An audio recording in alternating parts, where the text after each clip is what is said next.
Hey Team Fuzzy Panda viewers, the Hunter here with a deck profile, this time on the Pale Moon's Silver Thorn Dragon Tamer Luquier build. This is a deck profile that we had promised to do a while back because someone asked for it, which also comes down to what I wanted to say. First off, on behalf of myself and all the other team members from Team Fuzzy Panda, we would like to apologize for not posting any videos in the past 2 weeks. Also, we would also like to apologize for not commenting on any of the comments left behind or personal messages. We've just been really busy, either due to graduation parties, vacation, or even looking for jobs, going to interviews and stuff like that. So each of us have, our own issues and, reasons why we couldn't meet together. Sometimes we could only get like 2 members to meet each other, and then the others couldn't get together. So, things like that. But we want to apologize for not being able to post any videos in the past 2 weeks, and we're going to try to get back on track and post as many videos as we can. But first off, I'm going to go ahead and start off with the deck profile that we had promised a long time ago. So let's go ahead and start. For the starter, I use Girl Who Crossed the Gap. I like her skill and I prefer her over the other starters because it's choice and you can activate it whenever you need to. You counterblast one, you put her into soul, and then it lets you get any card in your soul and you call it out to rear guard, excluding herself, so you can't put her and you call it back out. So, but I like her skill. Sometimes I don't use a skill because I'll use other skills to put her in and call something else out, which you'll see right now in a bit. So, but that's the starter. Then the triggers, I have 4 heal triggers, alternate arts. Obviously, I like to mix and match. So 4 heal triggers, 2 draw triggers. Now I used to run more draws in the Pale Moon deck, but I switched my build up, and I'll tell you a reason why I run less draws right now in a bit. So, but for now, I do still run 2 draw triggers, and I do use these Rainbow Magicians because of its skill. Because if I ever need to, reshuffle it back in, hopefully when I boost with this, it hits, I can soul charge and then put this back in, so I can try to use its effect. So I run 2 draws. This is the difference in my build now. I run 4 stand triggers. It used to be 6 draws and no stands, but I run the stand triggers now because of Luquier, which I'll get to in a bit right now as well. And also for bunnies and for the Alice's, which you'll also see in a bit. So I use these stand triggers in particular because of its skill. I can put it into soul from the rear guard, and it lets me unflip a damage. So basically, this is the card you need to reset your damage, so you can start pulling off counterblast again to, do combos, which I'll explain also in a bit. But these are the only 4 stands I run. I don't run any more stands because the other stands don't have effects. I just use these because it's based off of my strategy. And last but not least, 6 crits. 2 regular ones, and again 4 special trigger units, the ones with skills. So I run these 4 crits, the poison jugglers, just in case, because it might come in handy, put into soul and lets me +3 one of my units on the field, whether the Vanguard or any of the rear guards, but obviously they have to be Pale Moon. So 6 crits. Now for the great ones, I run 2 dark metal bicorns just because they're AK boosters or AK hitters early on when you first ride or call if you want to rush. But I only run 2 because I use the other great ones with skills that I need to pull off more combos. So there's 2 of those. 1 Bullseye Mia.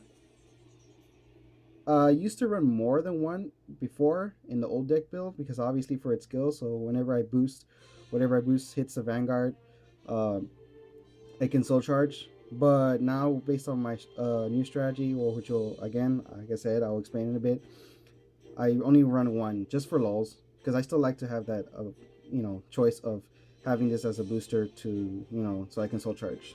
So that's 1. 2 skull jugglers for its skill for soul charging. Most of the times if I can, I'll ride him as my first Vanguard so I can soul charge And then obviously for sure when I call it as a rear guard I soul charge. But the only thing about this though is it's kind of tricky soul charging early on, because if you don't have at least one of each grade in your hand, it's kind of like I don't want to take the chance of losing the grade I need. But most of the times hopefully I'll have one of each grade, so that way I can not have to hesitate on using soul charging skills. Then I run 3 Midnight Bunnies. Oh, there you go. There's 3. Yeah. Now, I run 3 of her, obviously for her skill. Counterblast 1, when this boosts a Pale Moon unit, if it hits, you can put this in soul and then call something else out from the soul other than herself. So, which sets up for good combos, especially with the next card you'll see right now, and along with Alice. So, and plus, if you boost this with a rear guard and then you hit with a rear guard first, you can do her skill, put into soul, and if you have Luquier is a Vanguard, once you have a grade 3, Luquier will get +3. So, because I mean, it gets the +3 regardless of when you call out from soul. So, and this is the next card that I was mentioning right now in combination with Midnight Bunny and also with Alice, mostly Alice though, which you'll see again in a bit. Honestly, I feel that without this card, this would not have the combos necessary to pull off to win. Her skill is when you call her as a rear guard, you can put one of your other Pale Moon rear guards into soul, and you call out a Pale Moon unit from your soul onto the rear guard. You can even call out the same one. It doesn't necessarily have to be a different one. But I usually do a combination with this with Midnight Bunny and especially Alice, which I'll get to in a bit. But like I said, without this card, you can't really do as many combos. But that's just my opinion. And I run 3 of her. I was debating on running 4, but I think 3 is just enough. I mean, what I try to aim for with this card is to have 1 in soul and 1 on the field, so I can explain the combo with Alice right now. So, and last, 3 perfect shields. The Hades Hypnotist. Again, as I said in other deck profiles of decks that I have, my preference is 3 perfect shields is enough in the deck. Any more than that, I feel is too much, because in this format, I honestly feel like 3 is enough. But obviously, most people will feel that they need 4 perfect guards in every deck that they have, which will definitely be my point of view once the break right cards come out. But as of right now, in this format, without the break rights, I feel 3 is enough in any deck. But I will definitely run 4 perfect shields once break right cards come out. Next, grade 2s. I run 2 Barking Cerberus because they're the 10k vanilla, and 10ks are always good. 2 Jumping Jills. This is the one that I preferably want to ride as a Vanguard for grade 2 once I get to ride a grade 2. Just so I know that she's already in soul. So when I do skills to call out stuff from soul, her ability will work. Because when she's called out from soul to a rear guard circle, she gets +3 until end of turn. So she's a 12k hitter for that one turn. And then if I can, with skills with such as Purple Trapeze, I'll put her back into soul so I can redo her skill later on. If not, I'll leave her as a rear guard to use as an intercept, or if they target her, I'll just normally let her die if I already have one in another one in the soul. So 2 Big League Bears. I really like this card for its skill. Never want to ride it as a Vanguard because otherwise I won't be able to pull off his skill. But at the same time, I really don't want to call it as a rear guard, only for the fact that for people who know how Pale Moons work, they'll target him as a target so that I can't intercept and use its skill. So most of the times, if I can avoid it, I'll keep it in my hand just to use as a shield when I need it, so I can get its skill so I can soul charge twice. Because when this card is put from the Guardian Circle to the drop zone, you can soul charge twice. Again, it's a choice. And obviously, most of the times I am going to want to do the effect, and I'll try to avoid calling as a rear guard, like I said. But if I want to push for rush for hitting a lot, then I'll call it. If I know I can protect it, or if I know I can use it as an intercept. It just depends on what decks I'm playing against. So I'll run 2 of those for the soul charging ability. 2 Dancing Princes of the Night Sky. Another card I would rather not ride as a Vanguard because of the fact that it's well, I can use its skill as a Vanguard, but it's the fact that it's AK hitter that it's a really weak attacker for a grade 2, and they're gonna be able to hit me for a lot of damage, which normally I would be okay with, but it just depends again on what deck I'm facing. So certain decks you really don't want to take a lot of damage early on. So if I can avoid riding her as a Vanguard, I will. But definitely as a I'll definitely call it as a rear guard. And I run 2 of these for its skill because it lets me set up for purple trapeze. Because I really, with this combos that I pull off, I prefer to have at least 1 purple trapeze in the soul. So 2 dancing princesses for the soul charging ability. That lets me search for a grade 2 or less from deck added to soul. 2 hungry clowns. I just use these for the fact that if it hits anything, whether it be rear guard or Vanguard, I can soul charge. So just another soul charging card, because obviously the thing about Pale Moons is you want to soul charge as much as you can early on, hoping that you have at least 1 of each crate in your hand already. So, and then last, I run 2 Nitro Jugglers, again for a soul charging ability. I don't mind running this as a Vanguard because it's a Vanguard rearguard skill where if once I call it, depending on whichever circle, I can soul charge. So this one I really don't mind writing as a Vanguard. Last but not least, the grade 3s. I run 3 Nightmare Doll Alices. I used to run 4, but I ended up trading 1 regular triple R, because I do have 1 SP in the deck, for another Luquier, because my old deck build used to have only 2 Luquiers, and I felt like sometimes I wouldn't draw it. So I felt like adding 1 would speed up the process of me getting it to my hand, which seems to be working. So that's why I run only 3 Nightmare Doll Alices now. But the fact that I run only 3 now kind of puts me in the point where I have to sometimes guard it, because I really don't want to lose this as a unit, because I want to do it. I want to keep it for its skill. So same thing as Midnight Bunny, but the only difference is that this one has to be the one attacking, not boosting, obviously. So counterblast 1, put her into soul, and it lets you call out anything else from your soul to rear guard. So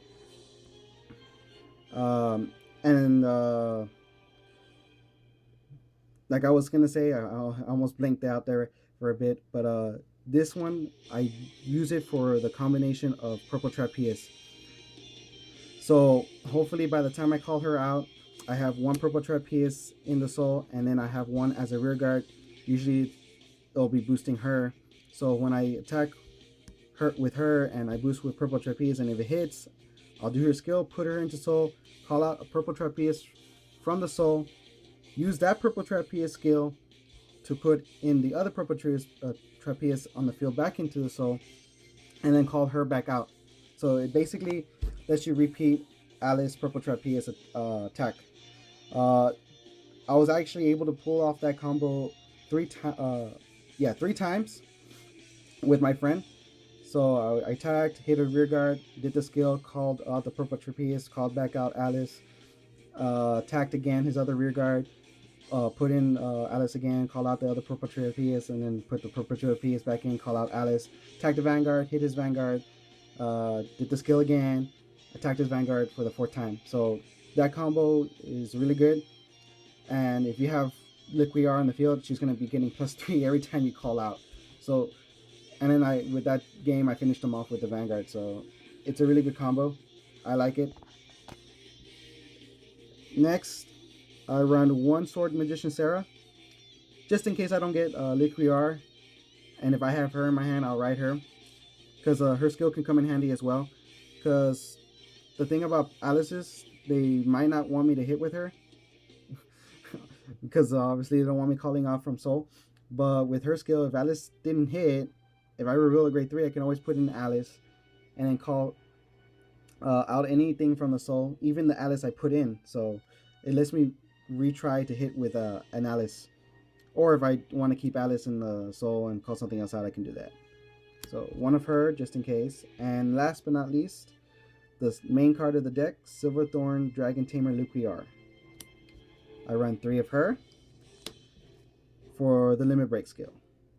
And also the fact that whenever I call out from soul, she gets +3 until end of turn. So, and that's again, it comes down to the reason why I run the stand triggers, because most of the times I'm gonna want to call out a stand trigger, put it into soul, unflip damage, so that way I can do limit break. I mean, assuming I can't do limit break to begin with, and then I'll do her limit break, call out a 0, 1, 2, and 3, hopefully, and then with the 0 choice, I will just bring out the stand again, put it back into soul, unflip again, so that way I can hit with a Bunny or Alice and then pull off the skill. And if they stop me from doing the skills, at least it lets me have pretty much set up for the next turn to do limit break again. Because most times I'll just call out another stand, put it into soul and flip damage, or I'll have enough damage again to do limit break, so I'll just do it again, call out the stand trigger, put it back into soul and flip another damage, so that way I get another chance to do the other skills as well. So the main card of the deck, I don't know for people who like to research cards that will eventually come out, but this deck build, I do plan to change it once box 12 comes out because of the new Pale Moon cards coming out, especially the Break Ride. But really the main card I want to start running, which might limit these cards in my deck, would be the Cross Ride for this. The Silver Queen, Dragon Tamer, Luquier reverse. I don't know if anybody likes researching future cards, but that will be the crossfight for this. So I do plan to make that in the future, but other than that, for now, this deck is perfect in my eyes, but that's just in my eyes. So that's pretty much it for this deck build. Now, going back to what I said in the beginning, again, I just want to apologize myself and all the other team members for not posting any videos in the past 2 weeks. We do plan to make that up by the first thing we're gonna do, which we kind of decided, but we're gonna hopefully do, is do a little event amongst ourselves. We plan to do a little tournament, our own little tournament, so that we have multiple videos of the matchups. We don't know how we're gonna do the pairings or whether it's gonna be single or double, but once we decide, we'll do the videos. And then after that, we do plan to do more deck profiles. We just been kind of waiting for the new cards to come out, so that way we can complete decks, so that way we can do the deck profiles. That also being said, we will be doing the box opening for box 9, which will be coming out in a week from now. And we will continue to be doing matchup videos.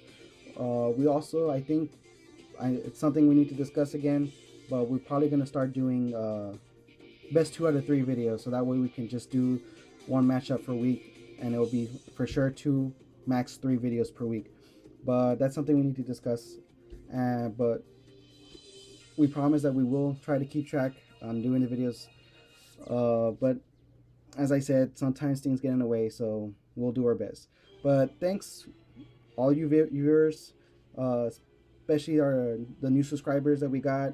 I noticed that we got some new subscribers, and we just want to thank you for watching our videos, and thank you for all the support. We'll get back to doing the videos, like I said, and that's about it. All right, see you guys.